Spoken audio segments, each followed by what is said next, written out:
তারা রাজাকার আল বদর আল শামস এবং জারর সন্তান, তাই না? বীরাঙ্গনাদের সন্তান। শেখ হাসিনা তার থেকে আরও বেশি ভুল করেছেন। তিনি মনে করেছেন মোল্লাদের কওমি মাতা হলে হুজুররা আমাকে সাপোর্ট দিবে, ভোট দিবে। বেকুব। শেখ হাসিনা বেকুবের স্বর্গে বাস করেছে, এখনও করে। কালকে একটা দেখে সারা রাত ঘুমাইতে পারি নাই ভাই। ২১-এর বই মেলা, কত আনন্দের মেলা। এবার দেখেছি অনেক বেশি বেশি বই বেরিয়েছে, সাজিয়েছে সুন্দর করে, ভালো লেগেছে। ওয়েদারও ভালো, উদ্বোধন হয়েছে সুন্দর। কিন্তু আজে বাজে কিছু দালাল চাটুকার, যেমন সলিমুল্লাহ খানকে দিছে ২১ পদক। একটা চাটুকার, একটা রাজাকারের সন্তান, কুখ্যাত রাজাকার, ফালতু লোক। এই সরকারের গুণগ্রাহী, এই জন্যে পুরস্কার দেয়, বুঝেন না? দালালদেরকেই পুরস্কার দেওয়া হয়। যুগে যুগে এটা ঘটেছে, ভবিষ্যতেও ঘটবে। কিন্তু শেখ হাসিনার, আমার শ্রদ্ধা হাসু আপার পোস্টার ছবি বানাইয়া ডাস্টবিনের পাশে সেটাকে দিয়ে সুন্দর করছে। এবং আমাদের মাননীয় প্রধান উপদেষ্টার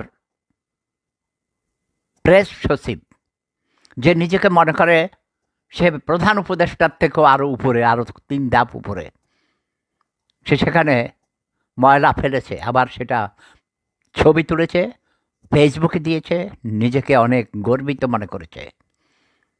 এটাকে আমি দুইভাবে মূল্যায়ন করি। প্রথমটার দেখে কষ্ট হয়েছে, আমার প্রিয় হাসু আপাকে নিয়ে এইভাবে অসম্মান করা, যা তার আগে এই যে বঙ্গপিতাকে, জাতির পিতাকে, বঙ্গবন্ধুকে তার মূর্তি বানিয়ে তাকে অসম্মান করেছে, তার মূর্তি ভেঙে মাথায় উঠে পেশাব করেছে, হাগু করেছে, ভেঙে ফেলেছে।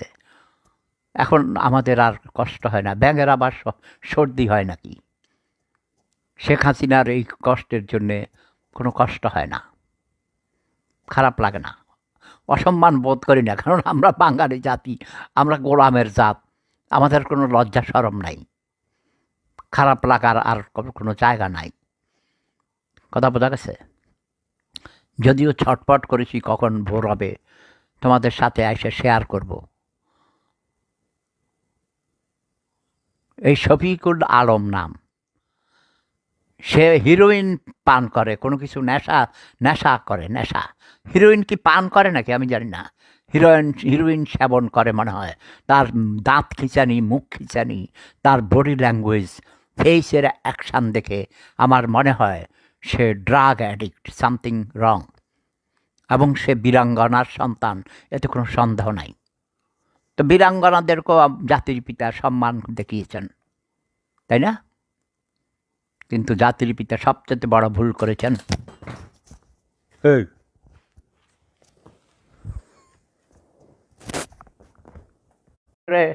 ভূমিকম্প এসে গেল, আমার ট্রিপয়েড থেকে আমার মোবাইল ছুটে গেল কেন, কোনো কারণ ছাড়া।